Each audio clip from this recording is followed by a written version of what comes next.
Sanibona bafethu uvane lo. So namhlanje ngizokhuluma ubani na? Ngizokhuluma ngoPitso Mosemane neKaizer Chiefs. Why iKaizer Chiefs should appoint a coach like uPitso Mosemane. Kubalekile kakhulu ukuthi ke iKaizer Chiefs ithole ucoach ocisha afane noPitso Mosemane noma ke ithole yena uqobo uPitso Mosemane.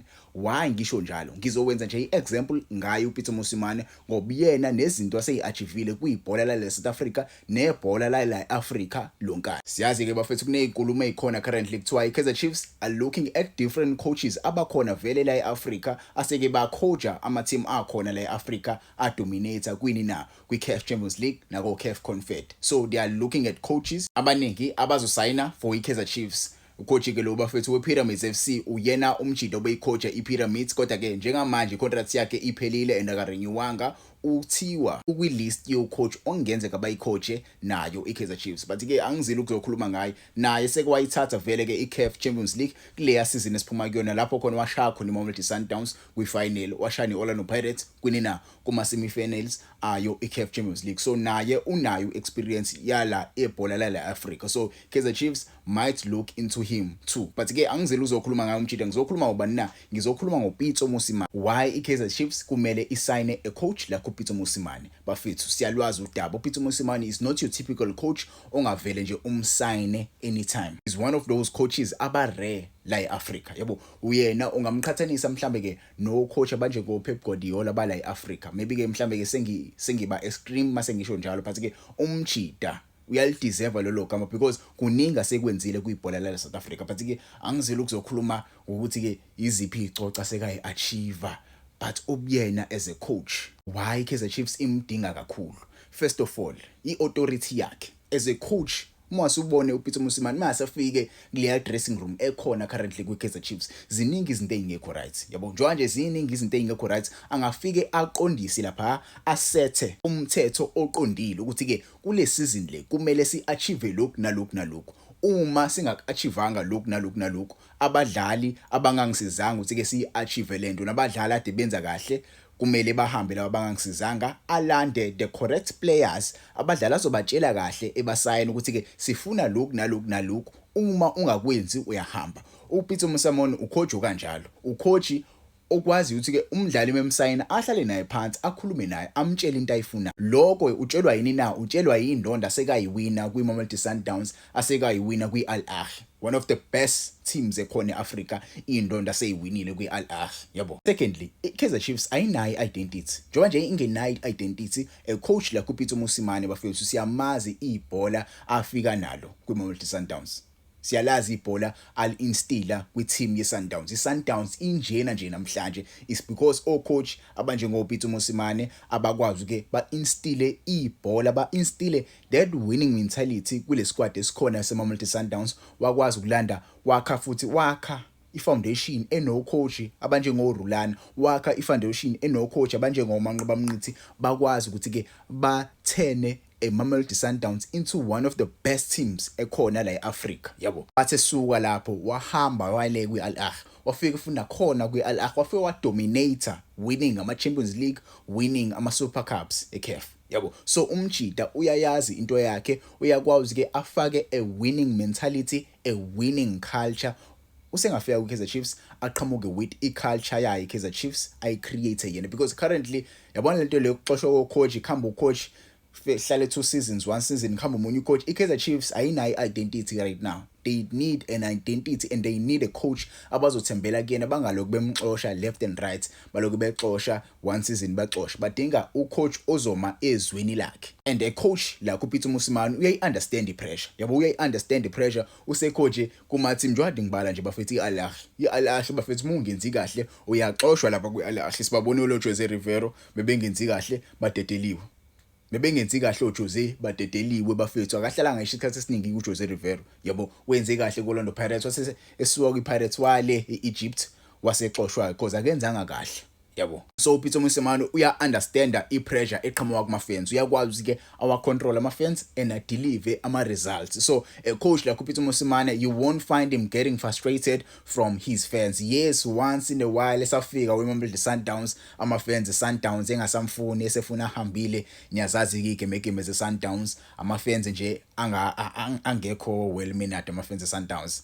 I don't know why babemthuka umjida, but ke that is a story for another day. Another thing about uPeter Mosemane, uyakwazi ke ukwenza aba players abelieve, yabo, abelieve kwinto. I once saw a video laleli defender la idlalele iMamelodi Sundowns, yangikhohle igama lawo but elala eKZN, lela defender lela lakwazi ukuthi ke lichaze kabanzi into eyayenziwa uPeter Mosemane kwi dressing room mase ke beyodlala le Africa. Abatshela abadlali ukuthi ke nawe ungumuntu nami ngumuntu, uma sesiya lapha sonke sibantu, nawe ungakwazi ukuyenza lento ayenzayo, you can do whatever he does, ungakwenza kangcono kunaye. So uma uya lapha, yabo, unaleyo nto leyo, unayo leadership, uyakwazi ukuthi ke afake leyo belief kubadlali, enza abadlali babe much better, because iKaizer Chiefs inayo quality yabadlali but ke it seems like i-confidence iyayibashaye, so they need a leader ozokwazi ke abafakele i-confidence kuze ke bazokwazi ke baperforme kahle. So a coach like uPeter Mosemane ose-achieve izinto eziningi, he can do that with iKaizer Chiefs.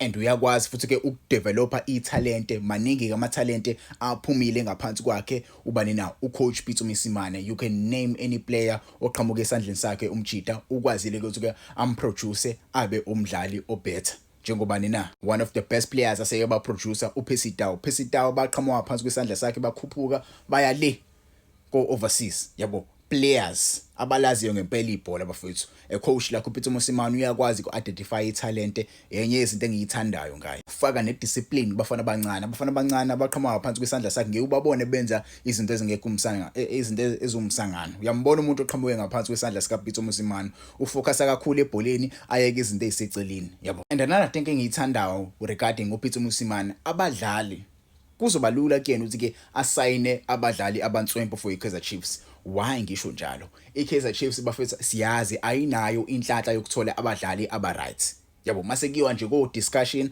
abakwazi ukudiscussa ithalente elikahle ukuthi ke lizodlalela iKaizer Chiefs, looking at the state of iKaizer Chiefs right now. No player uzovuma ukuthi ke ayojoin iKaizer Chiefs, iqiniso nje lilihle bafethu, because they see ukuthi ke i-team ayenzi kahle, and ke uma uzofika lapha nawe ke uzokuba one of those players abangenzi kahle. But ke last season iKaizer Chiefs, they've done well ukuthi ke bayibeke kule position abakuyona. I thought they are going to continue with the co-coaches, bakwazi ke bakhe phezulu kwale lama results abebe now. But ke it seems like they've went the same route abaye kuyona the last season lapho khona bayixosha khona uNabi. So they are going to find another coach ozo instiller another mentality to the players. So iyona into leyo eyaye ibulale inina i-mindset abadlali beKaizer Chiefs. Uzobona nje uma kuzolanda ucoach omusha ngiyebenze kahle, cause sebe another route, abakwazi ke bakhiphe leyo consistency. So a coach like uPeter Mosemane, he knows how to identify players easily, because abadlali abaningi they idolize ubanina uPeter Mosemane as a coach, and uzokwazi ke akhulume nabeceleni abatshele kahle ukuthi ke iyiphi i-projects afuna ukuyakha. Leyo projects leyo izokwazi ukuthi ke iba accommodate leyo badlali labo. So coach like uPeter Mosemane uyakwazi ke enze into kanjalo. And looking at the achievements ama-rivals eKaizer Chiefs okuyi-Sundowns ne-Orlando Pirates, lokhu kumele kube i-reality ngempela for iKaizer Chiefs. Kumele iphendule ngempela uma i-serious for ukuthatha izicoco zangempela kule season. Kumele ilande ucoach owaziyo umsebenzi wakhe, yabo. Mina ngokwami a coach like uPeter Mosemane is the perfect coach, but again I'm not saying he's on the list of the coaches that are wanted by iKaizer Chiefs. Remember guys, Peter Mosemane ngokuzwa kwami, he's not on the list of coaches that are wanted by iKaizer Chiefs. But again, there are discussions regarding ucoach ongcono kakhulu oseke wadlala la eAfrica, wakwazi ke awine indondo eziningi. Singesazi ke bafethu, ningangitshela kuma comments, how do you feel regarding le situation le ekhona ko coach abakhona kwiKaizer Chiefs. Namhlanje sasanda kudedela another news regarding i-technical team adi khona vele sibabonile uCedric Kaze izolo bahambile. So i-technical team, goalkeeping coach bahambile, strength and conditioning coaches bahambile. So kuningi nje bafethu, iyahamba yonke i-technical team. So njoba ihamba yonke i-technical team, they need a new batch of coaches abazocoacha iKaizer Chiefs. Ngokwami, I think uPeter Mosemane would be a perfect coach to coach a Kaizer Chiefs team. They need a coach like that, a coach that will instill a culture, the identity, because they don't have any identity available currently. Yeah, they are just a team ekhona ku Betway.